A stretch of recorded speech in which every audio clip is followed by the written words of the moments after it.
Chega mais, nação! Vamos juntos aqui analisar as informações do Flamengo. Eu quero ver agora o Pascoal, Zé Elias, falando sobre a vitória do Mengão em cima do Fluminense.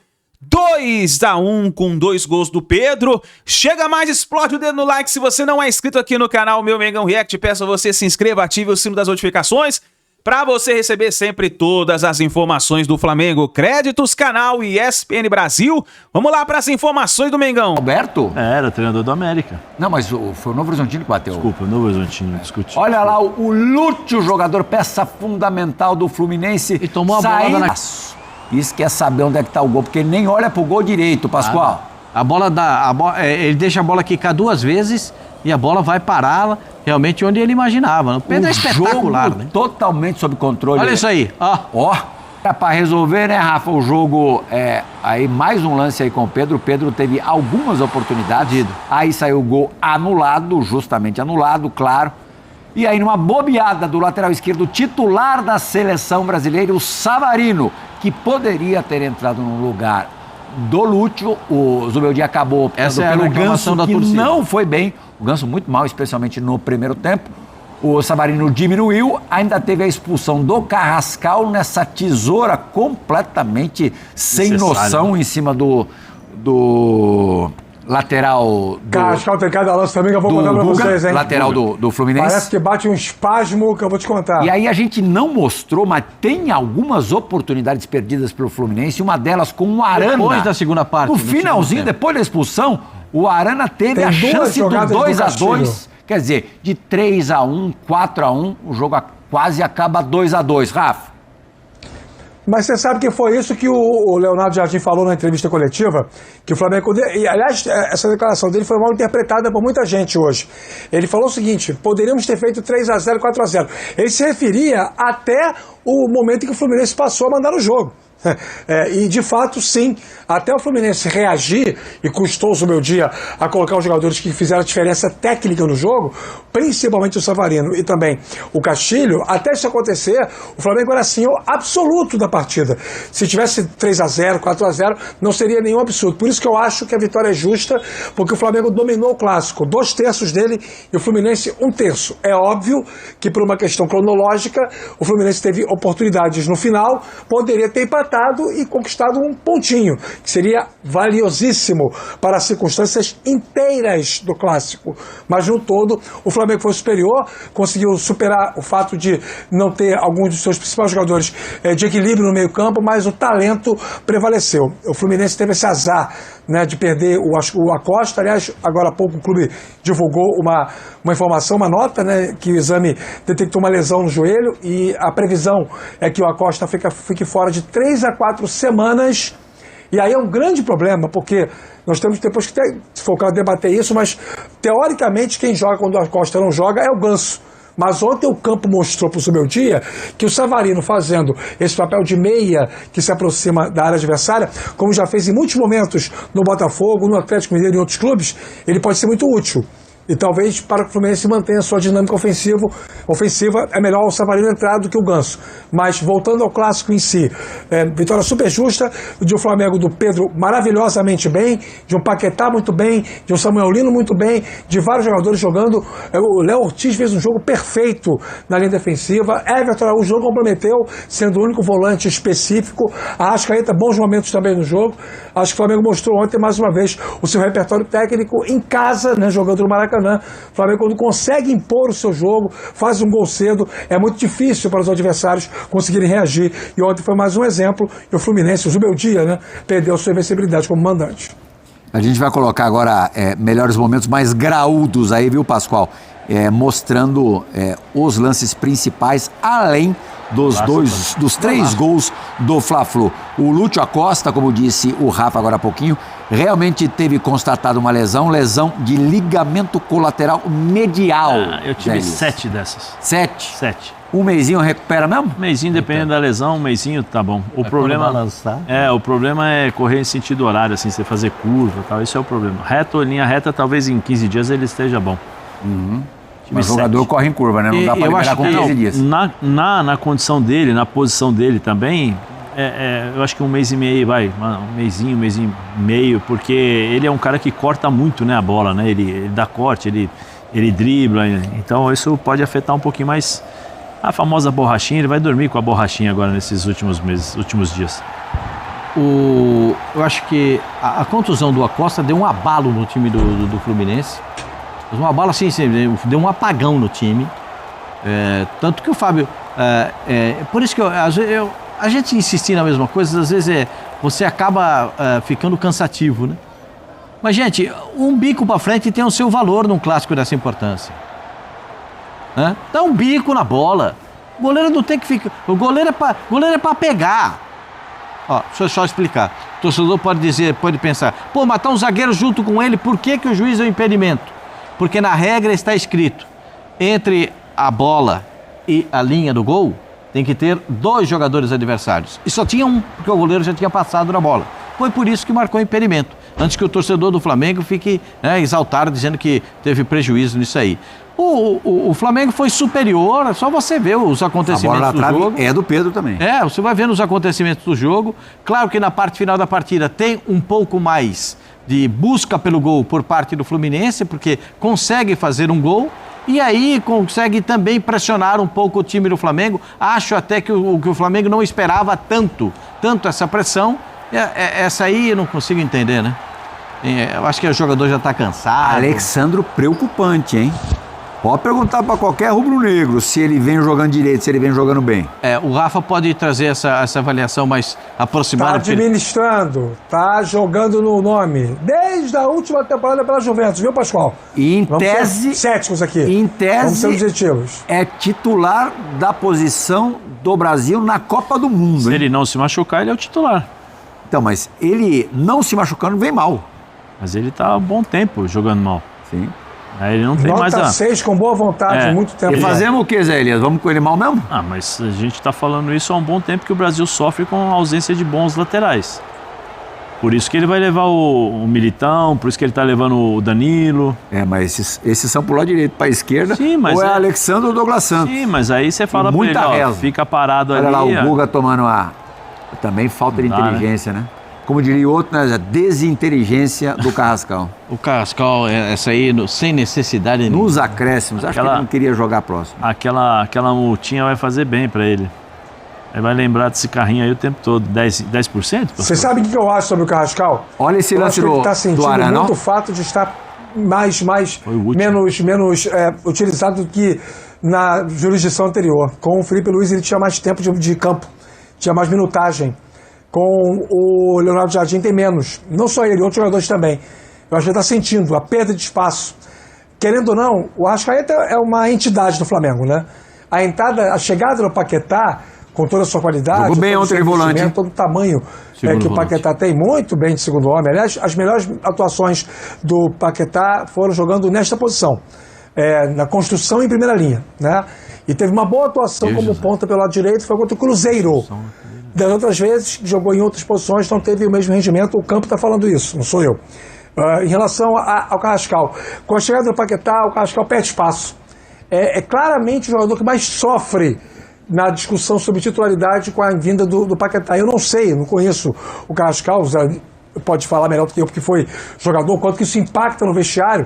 O cara chega com o tamanho que o Paquetá chegou, o cara sabe quando ele já não é o titular absoluto.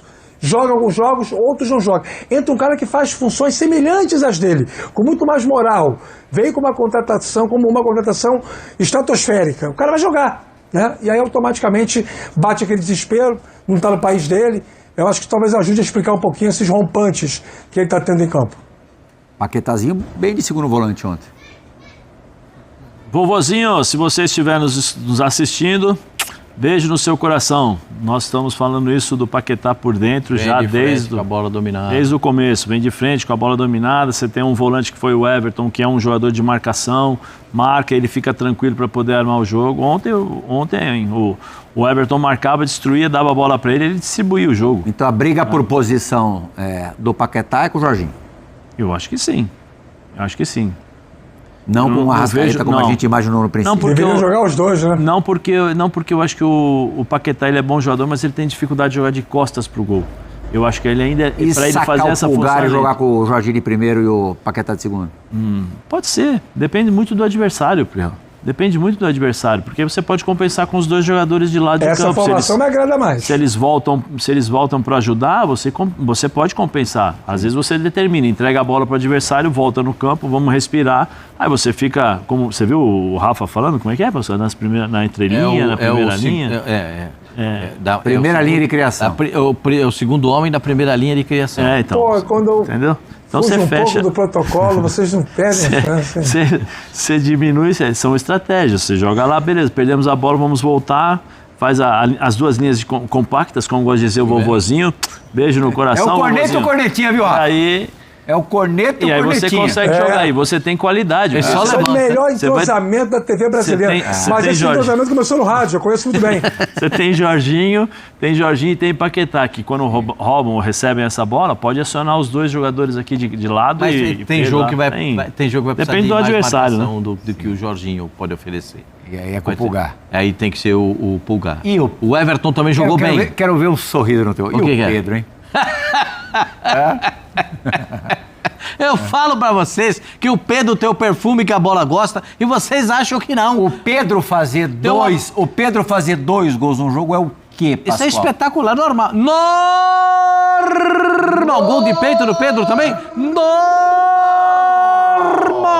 O pessoal da comunicação do Flamengo também acha isso, sabia? Ah, é? Eu acho Obrigado. que isso tá com cara de homenagem. Olha lá, ó. Vence o Mengão é o quê, Pascoal? Normal. Em clássico eletrizante, o Mengão conquista a vitória sobre o Fluminense. Como de costume, os gols foram marcados por Pedro. Isso é o quê, Pascoalzinho? Normal. Olha lá. Mas tem uma outra vertente que fala sobre outra história, viu, Plihal? Porque tem aquela história da música do Sul Fluminense, né? Que é uma paródia da música do Roupa Nova. E a do Sul Fluminense criou a letra, né? Vim pro Maraca ver o Fluminense. O Fluminense deixou a desejar ontem, né, Zé? Acabou perdendo aí uma invencibilidade em casa de 20 jogos, sendo 17 ou 18 vitórias e 2 empates. 18 vitórias e 2 empates. Mas eu acho e a que 21ª perdeu. Mas eu acho que o Leonardo Jardim primeiro estudou bastante o Fluminense, né? E com a saída do Acosta o Fluminense perdeu muito, porque com o Ganso, uma outra dinâmica, o Ganso não joga na posição, não jogou na posição onde joga o Acosta, ele vinha muito para trás. Isso dava a possibilidade do Flamengo dominar, né? A possibilidade do Flamengo dominar o meio-campo. E assim, o Fluminense tentava sair jogando, tentava pressionar a equipe do Flamengo, e o Flamengo com maestria, né? Os dois jogadores de lado de campo eles fechavam, os dois laterais saíam, gerava confusão na cabeça dos marcadores do Fluminense, e aí conseguia encontrar o cara no meio. Tem uma coisa que o Teta, só rapidinho, o Teta estava fazendo um gelinho agora há pouquinho ali no quadril, ele está perguntando qual foi a pergunta mesmo que eu fiz para você, que o Zinho bate na tecla lá atrás ao seu lado. Agora ele já está com o gelo ali no esquema. O Paquetá jogando como um segundo volante, vendo todo o campo. Inclusive mandei beijo, né, pro vovozinho, porque nós estamos falando isso desde a época que o Paquetá chegou. Aí eu acho que desnorteou o time do Fluminense, foi aí. E o Fluminense sem o Lúcio aí nos próximos 30 dias? Eu começaria com o Savarino. Para dar um pouco de dinâmica, porque com o time do Sul Fluminense precisa dessa dinâmica. A crítica pro Zubeldia por ter colocado o Ganso é legítima para você? É porque o Ganso não rendeu, não produziu aquilo que se esperava dele, né? Quando entra o Savarino, o time começa a ter um pouco mais de produção ofensiva. Outra coisa, né? O Fluminense não entendeu como é que o jogo estava saindo. O Fluminense demorou muito para perceber que as jogadas do Flamengo estavam fluindo, que o Paquetá estava carteando o jogo. Demorou muito para perceber que os homens, o ponto esquerdo, o Samuel Lino, estava deitando e rolando pelo lado esquerdo, que o time estava saindo para jogar com uma certa tranquilidade, o Flamengo jogava e começava e distribuía a bola, e o Fluminense tinha muita dificuldade de marcação. E nessa dificuldade de marcação, acho que o Lúcio, repito, essa contusão do Lúcio, a bola bate na cabeça dele, mas torce o joelho. Torcer o joelho é muita infelicidade. Não, eu já vi tantas vezes o cara vai dominar a bola, pega no bico do pé. Não tem isso, Zé? Tem um chupa, pega no bico do pé e o joelho vai embora. Eu cheguei no estádio que eu não podia, tomava um biquinho assim no bico, virava um mesinho fora. O joelho? Joelho. E não, mesmo assim, quando cortava assim, já também fazia o Tem essas coisas no futebol. Mas, para mim, o Fluminense deixou muito a desejar. muito a desejar. Eu entendo o que disse o Leonardo Jardim, né, que poderia ter feito 2 ou 3 gols no primeiro tempo, poderia mesmo, poderia ter saído com uma vitória mais tranquila, que é a expulsão. E depois daquela cacetada que tomou para o Bragantino, cacetada com garbo, né? 3-0 lá em Bragança, o time respondeu bem, né, Pastor? Respondeu, vem respondendo, vem dando uma satisfação para o torcedor. E jogar no Maracanã para o Flamengo é sempre muito bom. Porque se o time joga bem, a torcida vai embora. A torcida vai junto. Não pode jogar mal. Sim. Quando o time começa a ficar enroscado com a bola, a torcida não perdoa. Mas quando joga bem, a torcida vai embora. A torcida leva o time, sem problema nenhum. Olha lá, números do Flamengo depois daquela derrota contra o Red Bull. São desde a estreia do técnico Leonardo Jardim, são 9 jogos com 6 vitórias, 2 empates e 1 derrota, um aproveitamento muito bom, 74,1%, o time fez 16 gols e sofreu apenas 6. O time vai caminhando bem, o time do Flamengo... São 3 vitórias depois daquela derrota. É que agora com o Red Bull Bragantino. o Flamengo começa a aparecer já lá em cima e o pessoal lá de cima começa a sentir o peso do que é o Flamengo, né?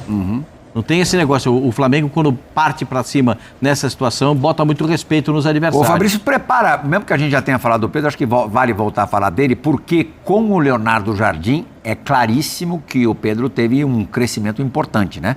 Voltou a jogar muito perto do seu melhor. Leonardo Jardim falou justamente a respeito do seu camisa 9, de quem ele está muito satisfeito. Vamos dar uma olhada.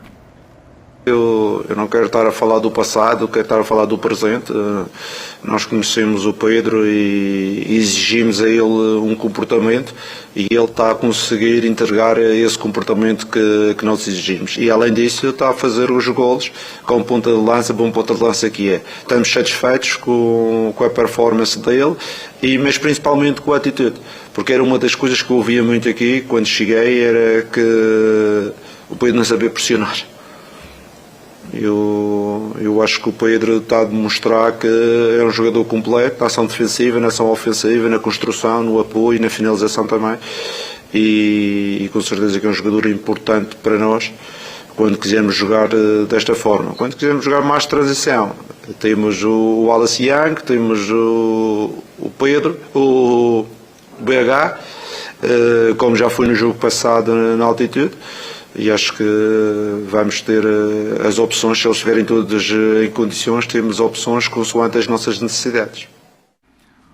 O Pedro na temporada fez 11 gols em 20 partidas, não é uma média ruim, apesar de que ele vinha sendo pouco aproveitado com o técnico Felipe Luiz. Ontem no Fla-Flu ele foi primeiro em todos os itens, gols, finalizações no alvo, ações na área rival, grandes chances, e a nota dele no Bola de Prata foi a mais alta, imagino eu, tenho certeza que foi a mais alta da rodada, ninguém jogou tanta bola quanto o Pedro neste final de semana, nota 8,74. Jogando assim sempre, Pascoal, até 18 de maio, quem sabe o teu sonho não se realiza. Hoje os jornais italianos trouxeram essa manchete, né? O Brasil está recuperando o seu centroavante. De repente, pode ser. O Igor fez gol também, né? Lá no futebol da Inglaterra. Então, essa disputa são jogadores com características semelhantes. Fez um gol de pênalti. Jogadores presentes na área. Eu acho que esse tipo de jogador... você não precisa ter todos para correr. Às vezes vai ter jogo que vai precisar de alguém de pivô. Vai precisar alguém para fazer esse trabalho de pivô, e acho que o Pedro se enquadra muito bem. Aí depende da escolha do treinador da seleção brasileira. Eu lembro, não que a gente tenha queimado a língua, mas é claro que você tem que fazer uma análise, até uma previsão em cima do que você já viu do trabalho do cara. A gente imaginava que o Pedro fosse ter dificuldade com o Leonardo Jardim, ele até cita essa parte aí, essa questão na parte que mostramos da coletiva de ontem, na comparação com o Caio Jorge, que o Pedro teria dificuldade em fazer algo semelhante a algo similar. Tá bem próximo, né, Zé? Apesar de terem características distintas. Sim, mas eu acho que são dois jogadores totalmente diferentes, né? Primeiro, assim, você, para analisar o Pedro, vamos friamente, ele tem a velocidade que tem o Caio Jorge? De movimentação, de voltar para ajudar na marcação, arranque no mano a mano. Não tem.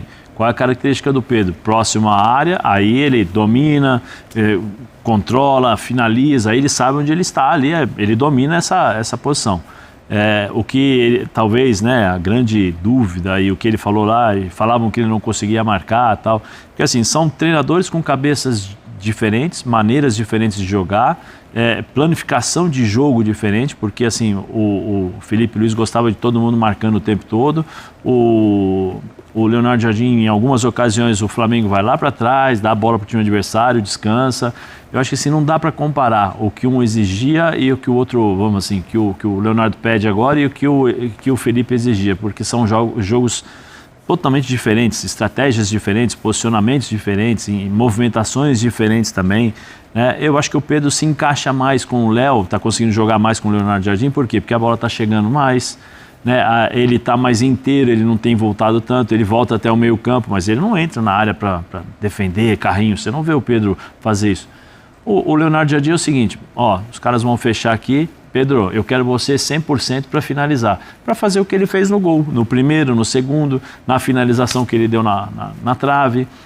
O Leonardo Jardim cria um sistema de jogo para aproveitar essas características do Pedro, que é diferentemente do Felipe, que enxergava o Pedro de uma outra maneira e com uma concorrência diferente, porque são estilos diferentes. Ainda dá para o Pedro ou já era, Rafa?